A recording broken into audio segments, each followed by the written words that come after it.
Good evening, everybody, and welcome to Campus Channel. We're coming to you live tonight from Paris, joined by the Grenoble Ecole de Management to discuss their doctorate in business administration. This is your opportunity to ask any question you want to the program director and one of the alumni who are joining us today, so you can get the right information to make up your own mind. Are you ready? We're going to have some fun.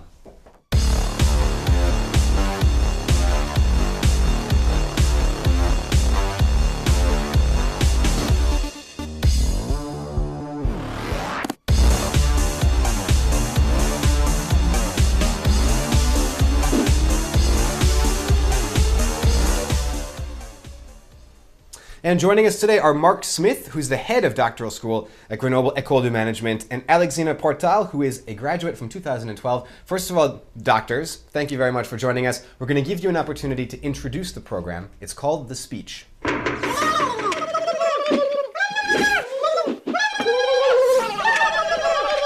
Shh. Let us have it, Mark. Okay, so I'll give you a brief outline of what a Doctorate of Business Administration is. A DBA is a part-time doctorate in business administration, offers people perhaps who don't typically think of themselves as doing a doctorate level education because they've maybe decided to do that a bit later in life, the opportunity to come back to a high level business school and really explore in depth, in detail, and with the level of academic rigor, a particular topic that they're passionate about. And at Grenoble Ecole de Management, we offer the opportunity to do that in Grenoble itself, but also in sites around the world, in China, in India, California. And on top of that, we think it gives people the opportunity thereafter, once they finish their DBA, to go on and do other things. An opportunity to become an expert in a particular domain, perhaps do some teaching in business schools, perhaps become more of a legitimate consultant, or just do something that inspires the person and an intellectual challenge. So we're really happy to be here to talk about it. Awesome, that sounds pretty good so far, but it's time for the face-to-face. Dernier manche. 15. Remember, guys, this is your opportunity to ask any question you want. It's going to come up on that screen right there, and we're going to make sure that they give you the right information that you need. Let's get started with the first question. Okay, so the first question is, what do you call high impact research? Thanks for your answer. So for us, high impact research is research that has an impact in both an academic and a managerial way. There's a lot of work goes on in business schools and generally in universities where the research is written and published and few people read it. Sits on a shelf, gathers dust, or maybe sits on somebody's computer file as a PDF and nobody ever reads it.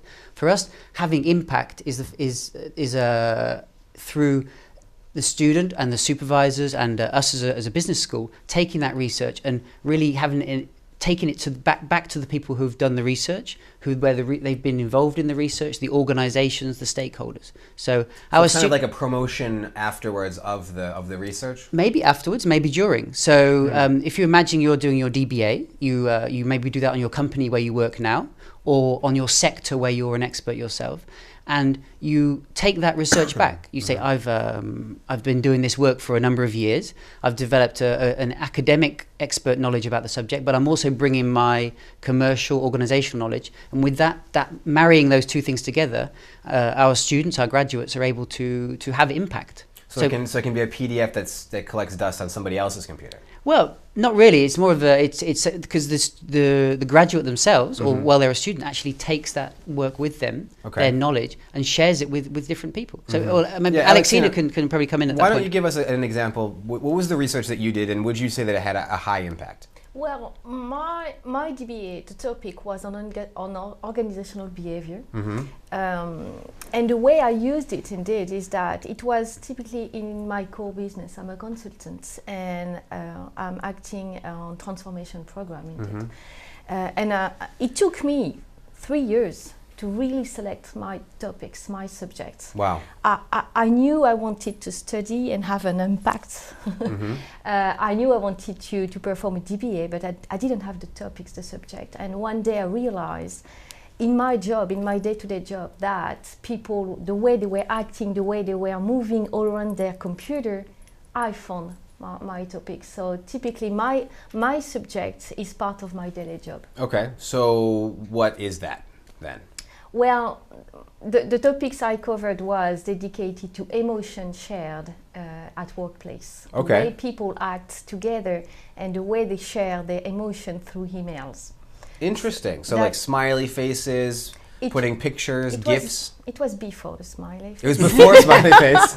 The smiley face was was one of the just first things we coming. invented. The smiley face was invented in 1991, by the way. So I doubt that it was before then. But No, anyways. well, what I mean is that on the working place, they were not used a lot at that time. But they were all acting differently, facing the computer, smiling or just being angry about their computer. And then I discovered there was something behind the screen that I could explore.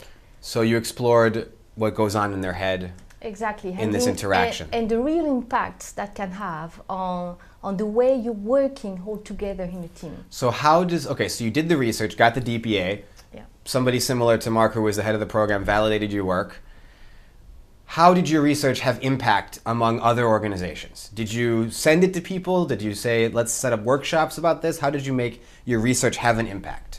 Well, first of all, before getting the DBA, I had to interview a lot of people. So at least at the end, I sent a copy of the thesis to all the people interviewed. I see. And of course, each time as a consultant, I'm meeting different people on regular basis. And I'm used to talk about my thesis on a regular basis with my customers and my colleagues. And each time they're very interesting about the topics. When they realize it's about 400 pages to read, of course, they ask for a summary. But at least the topics, as it's a really applied research, that's the difference between a PhD and a DBA. I think it's an applied research. They feel very interesting in reading the content of the So as a tool, it's impactful for you to be able to use that with your daily transactions, even up to this day? Yeah, even today, of course. Awesome. Well, we're talking about it right now, so it has to have some sort of impact, right? Let's go to the next question. So could you please tell me how the 4 years are organized and which classes we can follow during that time period? So we organize our DBA around stage 1 and stage 2. And broadly speaking, stage 1 is the first 2 years, stage 2, the second, the third and fourth year. In stage 1, the students are they come to Grenoble. They come to Grenoble at least once, but then maybe they have workshops elsewhere in the world, China, USA, etc. Sure. And they follow workshops in methodologies, how to do the research, but also how to understand the other research that other people have done. Okay. Because part of the important process is not reinventing the wheel, not going out and trying to discover something that's already been discovered, because the value added of that and the impact is not so great. Right. So there's an important part of trying to work out what's gone on before, but also learning from what other people have done. And so we do that, and there's a lot of that the person will do by themselves and with their supervisor, with their work with for the whole duration of their studies, who will be a kind of expert in that field, and they'll explore the topic. But then there's also methodology classes where people learn how to do statistics, questionnaire design, qualitative methodologies, different types of software for analyzing data, so that by the time they get to stage 2, they're kind of a competent researcher. You've done what we call a pilot study, where you've done a sort of a test run of what you want to do in the real thing. I see. Okay. And then off you go. So at the beginning, are there people get accepted into this program on the basis of their research proposals? I'm imagining, right? So does it happen often where people propose a really good idea and then you get there and during this first stage you discover, crap, like people have already been doing that, so do you look for a way to kind of evolve the topic a little bit? Is that kind of what you do? It's the research proposal that people write to join the program is more to test your passion, to see that people have an idea that they really want to explore, to perhaps have an innovative way to look at a particular topic.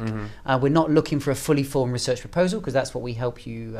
We help the person. So do a lot define. of students end up changing their? Absolutely. Okay. Absolutely. There's a long period where people you take this path like this, and for my doctorate I did the same. And I'm sure Alexina, your path was something like this, that you find your way, and you go, well, there, maybe it's that, maybe it's this, but that's part of the process. It's a kind of a journey, and then at the end of that stage 1 period, you kind of know what you want to do, based on what's been done before, based on what's practical to do, because often people want to solve the world, and even though 4 years might seem like a long time, it actually goes quite quickly, and to do a proper doctorate level rigorous research, it takes a lot of time, so the question needs to be narrowed down quite tightly. Needs to be narrowed down.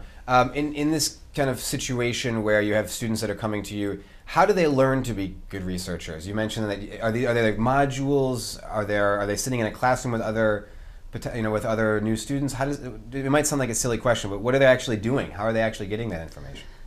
There's different types of pedagogy. So there's some sort of conventional teaching, if you like teaching about maybe statistics or different qualitative methodologies. Okay. But then there's more like workshops where students are working on and analysing and critiquing what other people have done. Okay. So looking at other people's work and going, yeah, well, they've answered that question, but had they done something a bit different, they'd actually have a different angle on that, and they didn't really answer the whole question. So I bet the original researchers are really happy about that. Well, no, but that's in fact that's what academics spend their life doing. Of course. Finding holes in other people's work to work out how to push things forward. And one of the founders of the DBA in Grenoble, he often used the idea of a wall, that people are making little bricks in a wall, and there's a wall of knowledge, and we're all adding our little brick. So, and often when people arrive, they might think they want to build the whole wall, but actually you just make your contribution, and you work out where the missing brick is, or where missing bricks are, and which one you want to slot in. Pink Floyd's reference to the wall in education was a little bit more negative. It was slightly more negative. Yes. Why don't we go to the next question?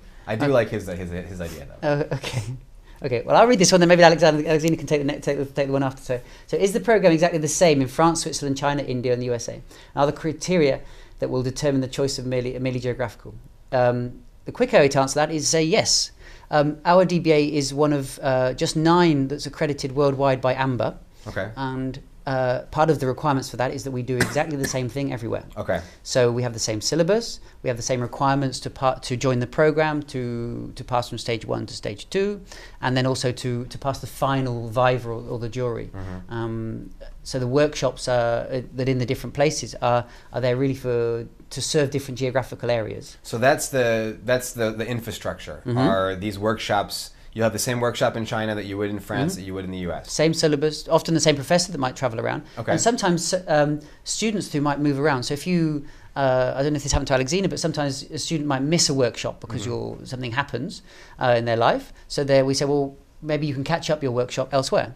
So that because we have the same syllabus, we're doing the same thing, the same standard. Okay. The student can, if you're prepared to go to Shanghai, then you can go and join. So is this kind of designed so that people in the US wouldn't need to be in France to do this, and people in China wouldn't have to come here either? Exactly. So people in the US, they come for Thanksgiving week. Actually, it's the first week to Grenoble. So you're going to rob them of Thanksgiving? Yep. But they combine it with a holiday, not only to come to Europe. So we have a big opening week. Okay. And then the following seminars are all in California. Okay. Apart from the very last one, where they come back to Grenoble when they do their stage 1 test. So where they pass from stage 1 to stage 2. And then are they the ones that are paying for the flights? Yeah, they pay for the flights. Okay. We worry about we treat them to nice French food and the rest when they arrive. So. Turkey? The program director who's in charge of the USA site, she makes a very special effort for Thanksgiving, and I appreciate that, and I'd like the record to show that that's a very nice thing to do. Okay, yeah. Alexina, how did you choose? I mean, you're French from France, obviously. So how did you? Was it just kind of a no-brainer? You were going to do it in France. I mean, at the point of your professional career, did you ever consider maybe taking advantage of this and going around a little bit more? Well, I've only attended training and courses in France and in Grenoble, but I was looking for a program in France. Okay. And at that time, Grenoble was, I would say, at the top level for the DBA program. Sure. So that was an evidence for me. Okay, perfect. Yeah, good. Great answer. Let's keep going. Will you read, please? Can you read the question? Oh, sorry. Yeah. I've seen that the applicants need to have at least 5 years of professional experience, but does it have to be related to management? Well, maybe you say what your experience was before you came, and I'll add. I wouldn't say no. The 5 years experience, I think that's the minimum.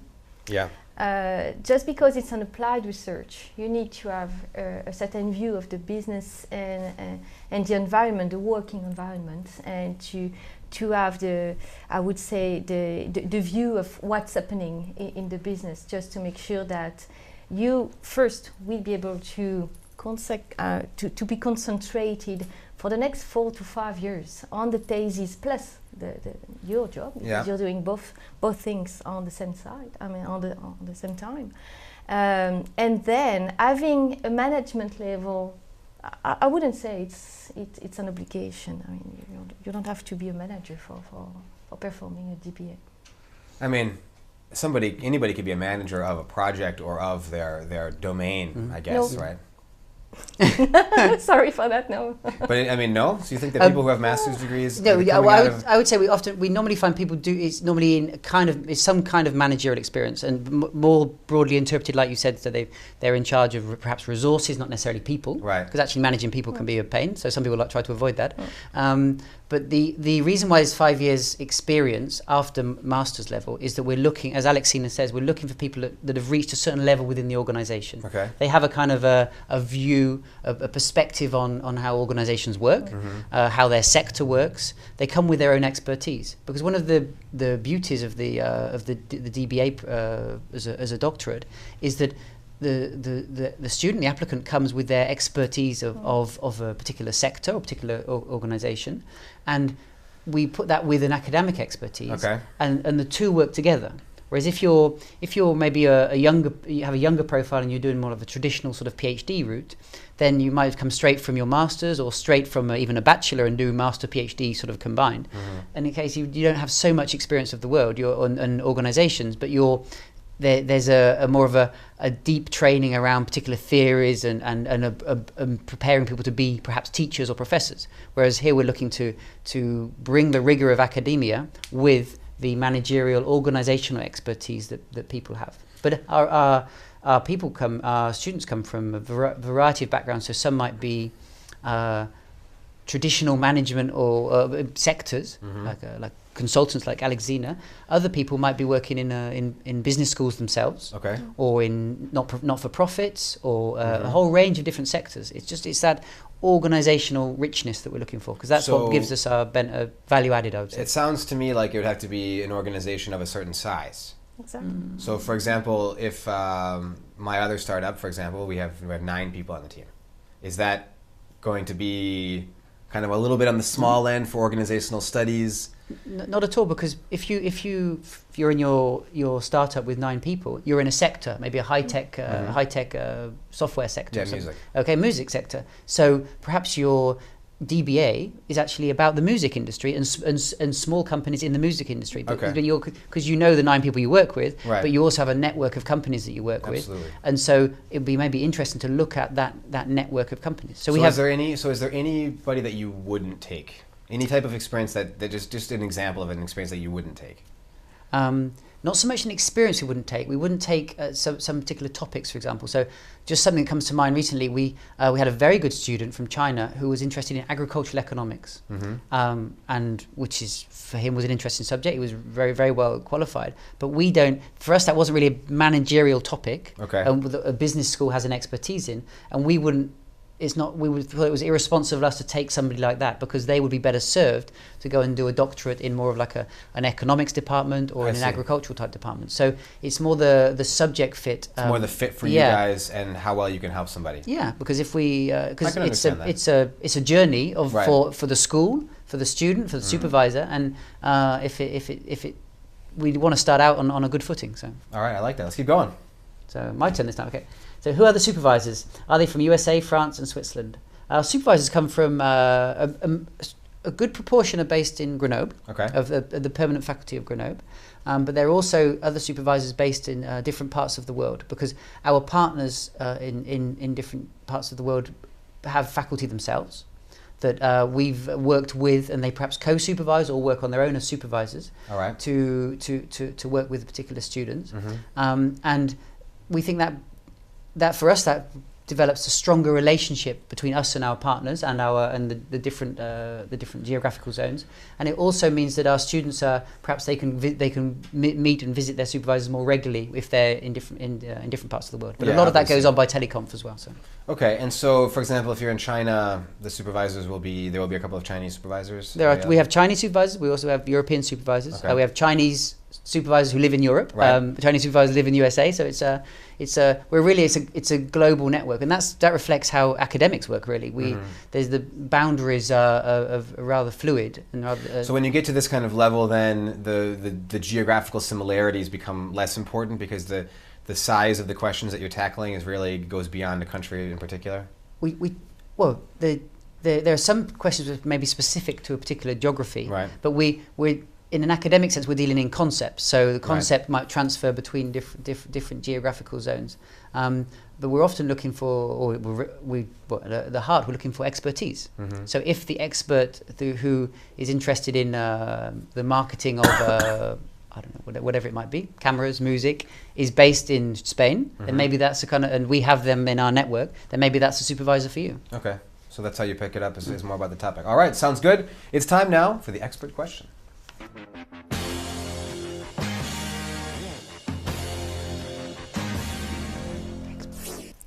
Here we go. Okay, so expert question. Why should I choose France to get a DBA? Most importantly, why should I choose you? This is the time to shine here. Okay, that's a tough one. Okay, I'll start, but since Alexina is French, she can maybe add to the French je ne sais quoi. So, why France? Well, why not? Why not? Oh, that's good. This is good. That's coincidentally my name backwards. I would say, for a start, in France, we are one of the leaders DBA providers, and certainly among those that are listed on this group of 9 Amber DBAs, we're one of the largest, and the possibility to serve worldwide. So you get the advantage of coming to France to experience a different way of looking at things, to work with a French business school, but there's also a French business school that's very international. We have around a third of our faculty are not French, like myself, but then we also have our links with our partners around the world. So you can come and get your bit of French je ne sais quoi with us, but then also take it back to other parts of the world. Another thing we bring in France, we're rather innovative in our way we've pioneered the DBA. Partly because of the weaker level of innovation in the French sort of in the university structure. The business schools have really pioneered that. Okay. And the business schools have spent a long time developing elite level managerial education. So we're really very, very strong on that. That's Grenoble that's done that. No, that's Grenoble, and that's the French Grenoble Ecole system. But as within that system, Grenoble is the leader in terms of the DBA. Okay. So leader, international, innovative. Yeah. Those are probably a lot of words people want to hear. Alexina, tell us about why you chose this school. Well, you're not in France when you are in Grenoble, indeed, at the school. I mean, I've never had the feeling to be in France or somewhere else. When you are just starting a DBA, I mean, your research, your topics, it's everywhere. So you're not based in France. You just have the organization which is based in France. And the organization, the Grenoble organization, is just perfect for everything that you need around the program. But by the way, in a DBA, the major difference between a DBA and other kind of studies is that you're working a lot by yourself. It's a research. So you can be based in France, in China, wherever you want. The only thing is that behind Grenoble, you just have the right structure to progress. So I understand that the program is very highly regarded, internationally speaking. But France is not necessarily the first country that people think of when they think of great businesses, because France is famous for things like the 35-hour work week and baguettes, you know. So it's not necessarily the first thing you think of. You think of business, Silicon Valley, you think of emerging business, Indonesia, China, Singapore, you know. So France, to me, is that a barrier you have to overcome sometimes? The way to kind of get people to say, okay, that's the sector where the most is happening. I think, as Alexina said, a lot of our students are doing research in other parts of the world. Okay. So we bring it's the intellectual rigor of that people get when they come to France to our school. But it's interesting that this idea about how France is as a country, because France is actually very productive. Hour for hour, its level of productivity is actually better than the United States. Because they don't count all the hours that everybody works after the 35. Well, I think there's that, but there's people who don't work more than 35. There's the problem of if you're in the United States or in China or in Japan, people spend a very long time at work and do nothing, and so there's a whole debate around. I can think of a couple people who spend a lot of the time during the day doing nothing too, by the way. There's a whole debate around that. But what's actually interesting for for people who've studied the way managers react to regulations actually encourage managers to innovate, to find new solutions to problems. Whereas if they don't face those regulations, well, we just stay longer. Whereas actually what we saw in some elements of 35-hour week encourage managers to innovate new forms of working time, new patterns to improve productivity. So Grenoble itself is a home of innovation. We have very, very high tech companies. We're like a sort of small Silicon Valley in terms of nanotechnologies. We are world leaders in that. So we have a lot of high tech companies. Okay, so it's got a strong. Oh, for sure. So there's got a strong reputation from those different types of things. So people, so that kind of image is perhaps not so fair. Maybe somebody could do a research about that image. I do have somebody actually doing work on foreign direct investment into France, and the way it's presented, takes way too much money. The way the government presents that with different agencies that encourage investment and how they ease the path of multinationals. So. Probably got a lot of lubrication involved, mostly wine, I'm guessing. Let's keep going. Isn't it the whole program too abstract for those who are not interested in teaching afterwards? I'm not teaching at all. I think going in a DBA program, it's a personal challenge. It's really a personal approach if we want to do something different in our job, in our daily job, and if we want to progress differently. But I would say first, before thinking about what we're going to do as a professional aspect, we have to think about the personal aspect. So it's a way of challenging ourselves when we start in such a program. Then deciding after that if you're going to teach or not, it's a second question. But I don't know. But I think it's not the most important thinking at the beginning. So you're using what you researched, constantly in your job. When you were doing this, do a lot of the people that are working at a company while they're doing it's part-time programs, people work at a company while they're doing this, is that with the manager's blessing or in coordination with them, or is it kind of like, do whatever you want, but you still, you're still responsible for your work while you're working for us? How does that work? Well, I can imagine you have different environment and different way of doing it. The way I did it, as I'm a consultant, I decided to do it by myself. So I didn't have any supervisor at work for finishing the DBA. So what I would say is that I'm not using the topic of my thesis every day in my job. I'm using the methodology, a different way of working, a different way of building my own conclusion and presenting them to my customers. So, because for me it seems like if I'm doing it with a company and I identify a problem that the company is facing, and I spend a bunch of time, 4 years, doing research and presenting this awesome, summary and solution, that the company would be thrilled to have that. Well, maybe I'll give, because to complement Alexina's example.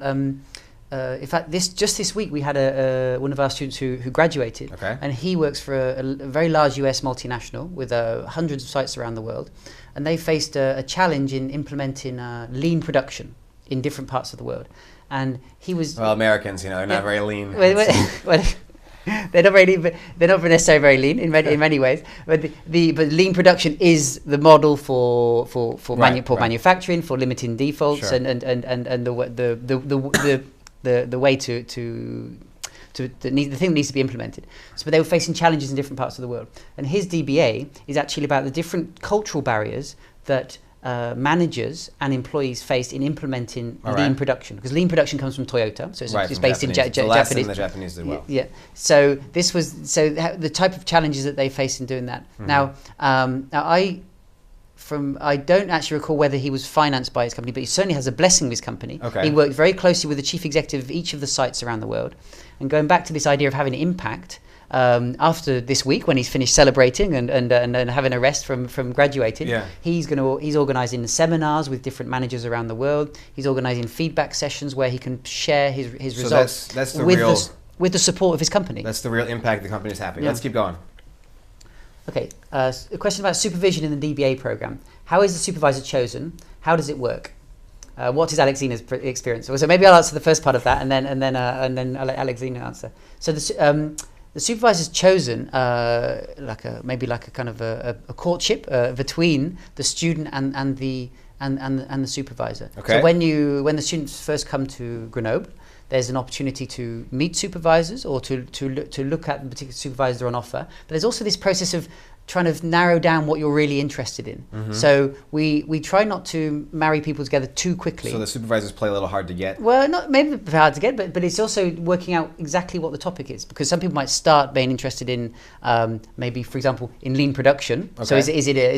is it a kind of operations management question? But then later on, it becomes a question about cultural barriers. So it's actually a kind of a more qualitative, cultural, ethnographic type study. And so if we've matched people too soon, then we have to sort of start to change supervisors or make a transition, which we do, because sometimes things change along the way. So when does that happen? When does the connection really happen? It sounds like it would have to happen at least after the first year. Right? Not so within the first year. So in Okay. the first few months, we identify a supervisor, and then in that first year, the students are required to have a certain number of what we say deliverables. So they refine their proposal, Okay. and then they develop a literature review, and then a pilot project where they kind of test what they're going to do. So all along that process, they work with their supervisor in defining that. But in that first few months, and certainly from that first week, is a question of really thrashing out what they're interested in. Okay. And sometimes students are a little bit disturbed by the fact that their topic changes. But for us, we think that's great, because we chose them on the basis of their passion and their openness to Right. to find out and to search for something. Well, But if they're that applying. becomes a different topic, then that's fine by us. I like that. Alexina, can you tell us about how that worked out for you, and did you, when you came in, how it kind of, who your supervisor was maybe, and how that worked? Well, my supervisor, the first day we met, he said the thing about the wall. He said, "Whoa, cool." I mean, the topic is so big. At the end, it will be so small. Keep Yeah. quiet. And he was right, indeed, because at the beginning you just have a vision about what you're going to study, Right. but you don't realize the amount of work you're going to be delivering for the next 4 to 5 years. And you definitely need to have a good relationship with the supervisor. So it's a regular relationship. It's a long conversation, long sharing, long topics discussed together, and it's a kind of guidance in it. Okay. Because you start with, once again, a large project, you finally deliver a small project, even if it's lots of pages. At the end, you definitely need to have a good relationship with the supervisor, because it's a regular sharing of information. So what did the supervisor bring for you? What kind of value did they bring to your project? He's guiding you all the time. I wouldn't say he's a confidant, but you share a lot of information with him. And he's the kind of person with whom you can just say, I made a mistake. And he's also telling you, you made a mistake. Okay. So restart from the beginning and start again and again and again. He's reading your whole paper, I don't know how many times. So you have to be very patient. So it seems like also you would kind of have to know before you apply what kind of supervisors are in your network, right? Because if you are going to apply with a subject like you mentioned, agribusiness and stuff, that you don't have the real specialty in. So how can students know? Do you have like a list of supervisors that have, and what they've published, what they work on, so that you can kind of at least propose and say, I think that this person could be a good fit for me? Well, like any top business school, we're interested in research, and our rankings are strongly based on the research profiles of our professors. Okay. So the website for Grenoble Ecole de Management has all of the details about who's publishing what. Okay, great. So you and can find that information. Yeah, and like any business school, we have a full complement of professors in marketing, in finance, in human resources, Sure. in OB, etc. They can help you too. So we cover the big topics. All right. And then we also have research teams with particular specialisms. And as I said before about Grenoble being known for its innovation and technology, we have experts working on business models in technology, innovation and entrepreneurship, the human resource management issues in innovative companies. So you different can follow that, specializations. and the students can find that information. For sure, yeah. All right, But awesome. that's part of the reason why you choose Grenoble. No, exactly, exactly. Just wanted to narrow it down just a little bit to some of the things. We can actually talk about the next question if you would read that for us, please.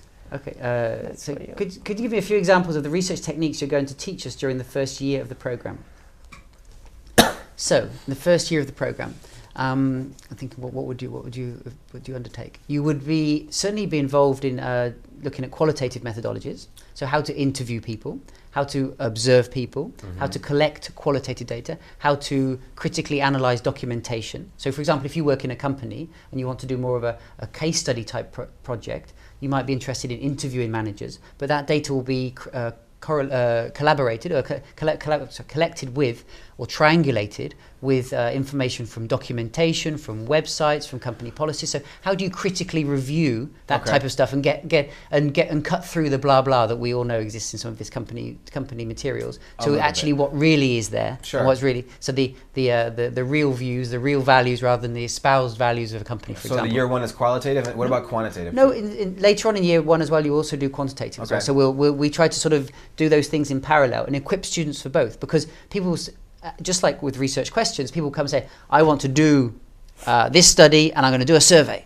And then they actually do some reading around research and qualitative methods, and particularly managerial work. Researchers pioneers qualitative work because there's so much that managers do which is it's hard to pinpoint, it's hard to quantify. So you kind of got to feel. Yeah, and maybe that qualitative approach. Oh, actually, maybe that's maybe answers my question. But and we also. Sorry. No, that's okay, because I think you made the point. But how did you feel about that at the beginning? Because you had a background in business coming into the program before. What you learned here in that first year, was it new for you, or had you kind of already been exposed to elements of that in your previous studies?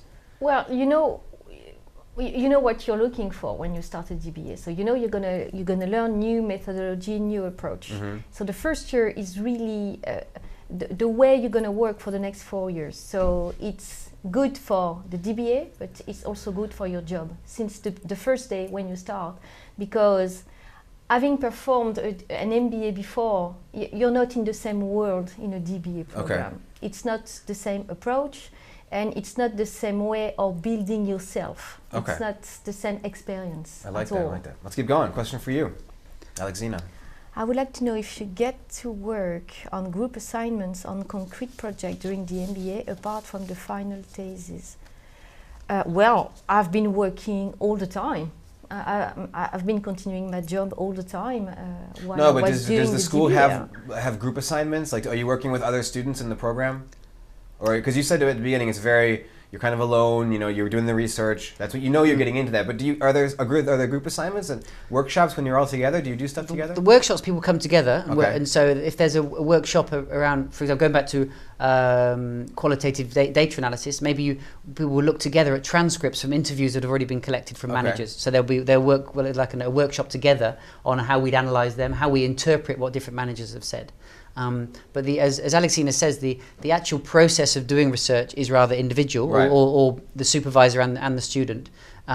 So there's a lot of there's the actual concrete projects of working together outside the workshops. We don't do that because each individual is working on their own unique contribution. That's so fine. that requires to be separate. It's a very clear answer. But there is a nice. It doesn't mean you're alone, but you're not alone, because there's a nice feeling, ambiance, if you like. It's a French word, isn't it? Around the group that all start together. You're all doing your different projects, but each time you come back together for your workshops, you share your progress. You have to present what you're doing.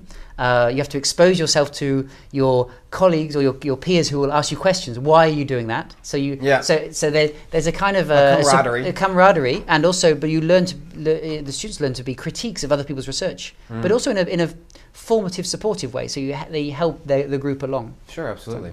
Let's keep going. Another question for you. Alexina, what was the best and the worst experience during your DBA? Would you do it again? And thanks a lot for sharing your experience with us. Here we go. Great question. Yes. Sounds like an interview for a job. I would do it again, definitely. You would do it again? Well, I've been thinking about doing another one last year, to be honest. Another DBA? Yeah. A DDBA? A DDBA, no. And another topics, or maybe going further in my own research. So I don't know. I wasn't sure. I'm still looking. Okay. What was the best part? I would say the experience at the end. You just realize that was a great moment in your life. Okay. As I said before, it's really a personal approach. It has to be a personal decision more than a professional decision. just because you're going to give so much time, so much of yourself in your thesis. Once again, you're not it's not a PhD. You're not just a student continuing. You're a professional at the beginning, and you decide that you didn't have a lot of time, free time before, and it's going to be worse for the next 5 years. So you have to be in a very personal approach and a very personal demand. Is that because you found the right information that you wanted?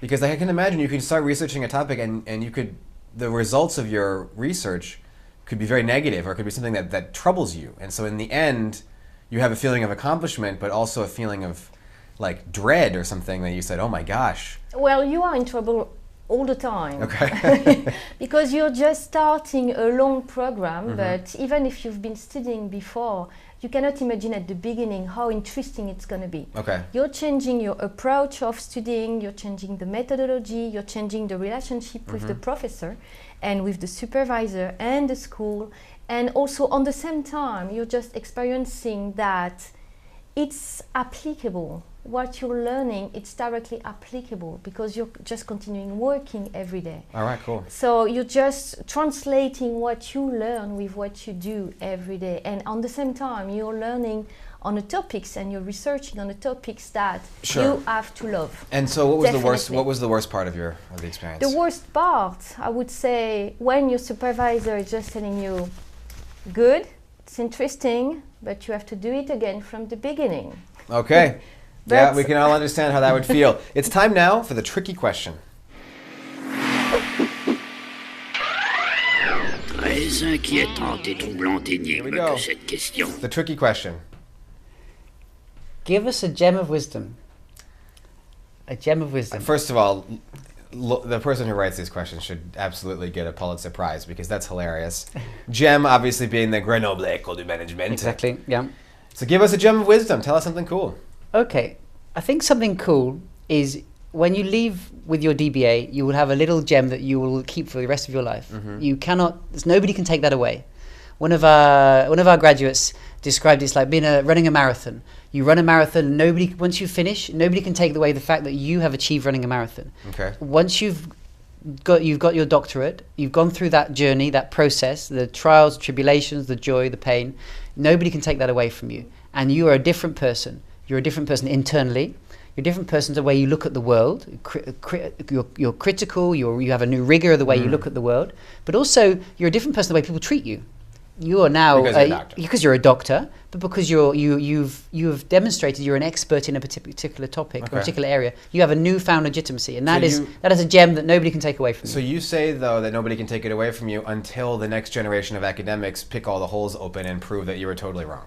They won't prove you're totally wrong. They'll just prove how things have changed, perhaps. Okay. Or perhaps how you were right for companies of a certain size, or companies in Western Europe, or companies that are in the music industry. So they specifically... because things are changing all the time, which is what's exciting about the topic, and that's what's exciting about being a researcher. And one thing that we're very proud of is that our alumni, we have over 180 people who've graduated from the program, remain attached to the program, or attached to us as a school. And we have a community of researchers that continue to publish. They share their work in professional conferences with their companies, and that spirit of being a researcher just stays with you forever. So you're going to actually probably be the most likely to embrace change if you're the researcher, right? Perhaps embrace change. Perhaps look at change and look at how change can be exciting, because brings new questions, brings new ways of looking at the world. All right, let's keep going. That was a nice gem. So can we select the courses you want to follow during the DBA? How flexible is it? The courses you don't select, the courses are predefined, and that's because we need to comply with this idea of being accredited, so that we offer a standard model across all sites, and for the DBA. But for us, that's the core.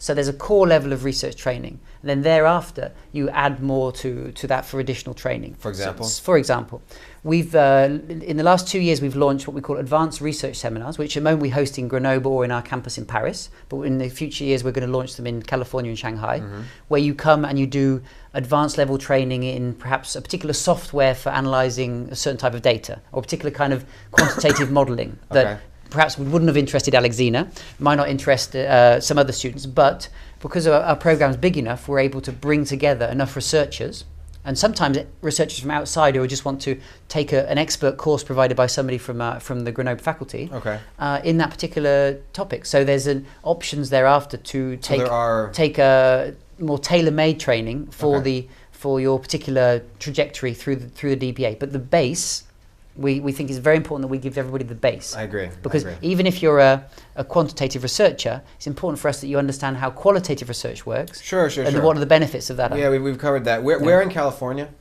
In Los Angeles. Okay. It's very important. Which part of Los Angeles? It's at CSUN, Northridge.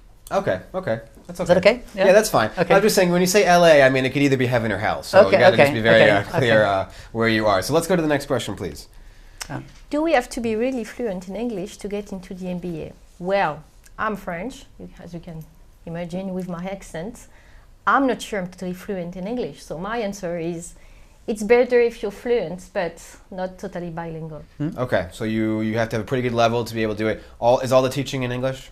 All the teaching in English, yeah. So all the papers you're going to write are in English? Yep. So after 400 pages, you're probably pretty good. But as Alexina rightly says, the process of writing over that time will help you. But it's important to understand English, to participate in the program, to participate in the courses, but able to read English. But in terms of writing the final document, then we have opportunities for proofreading and for copy editing. So even perhaps top French academics who will write in English, their final papers will be proofread to be. Even some of my colleagues who are in English, they are English themselves. They may well have their copies proofread by somebody else, because to really tighten up the English. So we don't expect you to, as Alexina rightly said, we don't expect you to be bilingual, but to be able to understand, read in English, write in English, and participate in the program. How do you show that for the applicants? Do you have to take an exam? Is there a TOEFL or something? We use their written work for their submission, for their application, and if we need more, and there's also an interview. And if we need more, we ask for an example of something you've written. So normally So there's no formal test or anything. No, but we do ask for people to have a master's with a thesis. So you've already suffered some of the pain of writing a thesis. Yeah. So that's quite important psychologically, but also that gives us something to look at as well. I like that. Let's keep going. What are, in your opinion, the 3 or maybe more key competencies one should have to successfully go through a DBA? This is a great question. Yeah. Passion, definitely. I'll add another P while you're thinking. I'd say perseverance. Yeah. Perseverance. Yeah, you've really got to. How many people don't make it? I say we lose around 20% who don't go through stage 1, stage 2. But once you get through stage 2, we're pretty confident we'll get to the end. Okay. Because but there's some people who just they realize not for them. But also because of the profile, if you're a bit more senior and you're at that level in an organization and just older, stuff happens. Maybe you move job, you change country, you have children, and lots of things happen that might stop you. Or people take a pause, perhaps. But some people just stop because they realize they just don't have the time to do it. Yeah. Okay. So perseverance, passion. Give us a third. Realism. Realism. Oh yeah. Which is code for French for pessimism. No, English version. Okay, yeah. Realism. Realism. So what things really are. Yeah. You have to be realistic with what you're able to deliver all the time, and everything that you will deliver won't be maybe perfect, but at least you're trying, you're testing yourself. Okay, I like that. Can I just add? I'll let you add. Okay, so because we had the choice of 3 or more. You did. So if we had 3.1, I would say an openness to learn, to challenge the world, challenge the status quo, to look at your organization or your sector or your music industry or whatever it might be and say, hey, there's a problem there. There's a kind of conceptual issue, or there's something behind that we don't know about, there's something happening and I want to find out about it. Okay. So it's a bit like passion, but it's a kind of openness to learn. Curiosity. Yeah, curiosity. Yeah, it's good. I like that. Let's keep going. I'm French literature graduate. I have a master from La Sorbonne, and I've been working for 5 years in a digital communication agency. Would I be able to enter the DBA, and what could it bring me? Ooh, this is limit here. Okay, limit. Well, if you've been working for 5 years and you have a master level qualification, you'll certainly have the base. You're eligible. Yeah, you certainly have the base. So then we would look at your application and what topic you're interested in. So if you wanted to do your DBA on something in literature, we would probably say, actually, we're not the right people for you. You're sure, best because you're a business school. Because we're a business school and we don't have the expertise. And if you want to follow your passion for literature, perhaps go somewhere else. But if you want to look at digital communications, then we're the people. Grenoble Ecole of Management has a funded chair in digital communications. Okay. We have this strong DNA that we have in technology. So we would be good people for that. Okay. What would it bring this person who's asking the question? Well, I think it would bring the things that we talked about. So if you wanted to perhaps move up in the communications industry, have demonstrate your legitimacy as an expert in your field, particularly if you've got a degree from a different background. And one thing you find in many people in business schools who have PhDs or professors or doctors or DBAs, they might come from different backgrounds, from engineering, from humanities, so because they've found their passion for business or for business type problems, but they've come from a different background, and they take that. So you're not going to hold the literature masters against anybody else. Not at all, not at all. And we can talk literature in the evenings. I can breathe easier. Yeah. Let's keep going. Is it possible to go from one campus to another? I think you've already answered to that question. Yeah, we did. Yeah. I think we talked about it. Just for the sake of answering it again. So if somebody starts in one place and goes to another, that's certainly possible. Okay. So, for example, I recently signed something for somebody to transfer from Shanghai to California because their job has taken them to USA. So they've joined they've joined a different site, but because we have this structure, they move to a different cohort. They have new peers. Okay. But they've done the workshops and they can fit back into the system. Okay, cool. So you can kind of be interchangeable. I like that. Let's keep going. Are the research proposals restricted to a few fields? Could you give me some examples of your current students' proposals? Okay. So they're not restricted to a few fields. They're restricted in the sense that we're a business school, but we're a business school in the broad sense. So I'll give you some examples. So I talked about the example of the student who just finished looking at lean production in different parts of the world. Okay. I have another student who's looking at job satisfaction for female academics in Saudi Arabia. So you don't need to know much about Saudi Arabia to know that is a challenging environment for a woman to work. I guess low. Yeah, well, no, actually very high. But it's Well, that's why I'm not in your program. Another one, somebody else just finished doing a marketing DBA around why people in Thailand, young women in Thailand want to have paler skin. Somebody else who's working on job intensity and stress among airline pilots. So I'm seeing a lot of kind of emotional ties. The lean production, that's clearly a business thing, but there's a lot of emotional ones. You had mentioned organizational structures and how people are feeling in front of screens. Is that kind of a theme that runs between this kind of human business interaction? Well, that's what business schools are about, and it's is that human business interaction. But we equally have people doing DBAs on finance, on the banking crisis. Which is like the most emotional. Well, it's emotional if you're affected by it. So people are using a whole range of methodologies and a whole range of different fields. So let me try to think of a few more. So we have people working on entrepreneurship. Okay. Somebody who worked on entrepreneurship a few years ago and has just published a very nice paper in an academic journal with her supervisor about how couples support each other when they're entrepreneurs. So this is a good example also when you're not necessarily in an organization, because the researcher and the supervisor, they organize interviews with different couples about how husbands support wives and wives support husbands when one or the other is the entrepreneur. There's an ancient Italian proverb that says "Chi ha partenario ha padrone," which means he who has a partner has a boss. So a marriage could definitely be an organization. Let's keep going, please. Okay. How is it possible to finance the DBA for employer don't pay for this program?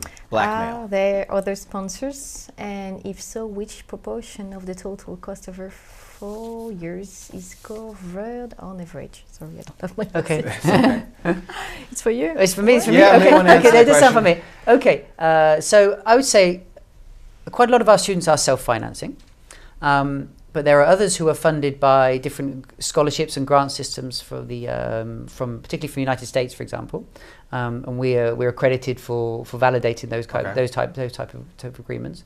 But there are people who are funded by their employer and or part funded by their employer because their employer sees a real value to it. They see a real value of perhaps retaining a talented worker who wants to looking for that intellectual challenge, but wants to stay in the company. A real value, perhaps because they address a particular issue that relates to their to that company or that sector, and they bring a new level of expertise. So there are different ways of funding the DBA, but it is an expensive activity because we provide you with a professor supervisor for a whole 4 years, and that whole range of experts that support you all along the way, and so that's. It's pitched at people who can afford that. Because that's different from like the American model where PhD students normally are paid by the university because they're also teaching at the same time. Do you have any options for students to do that? We have in Grenoble Ecole de Management, we also have a PhD program that follows exactly this model. Okay. But if you want to follow that model, you have to come to Grenoble and live in Grenoble full time and work as a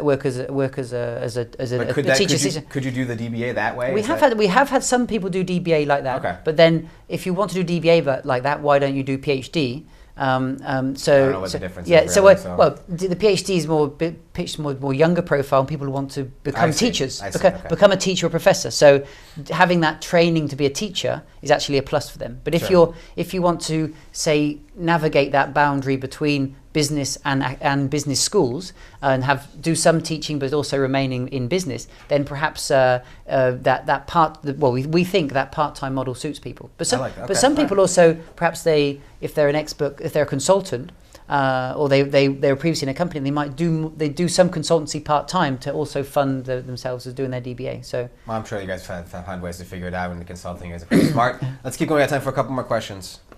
This one's for me to read, I think. How important is DBA network in research?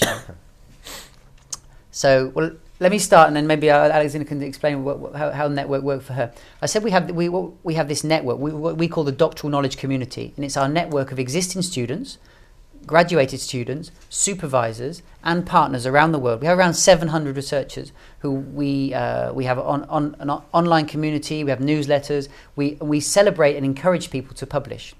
So we encourage and coach people and advise people how to get your papers submitted to conferences. Sure, because it helps you in the rankings.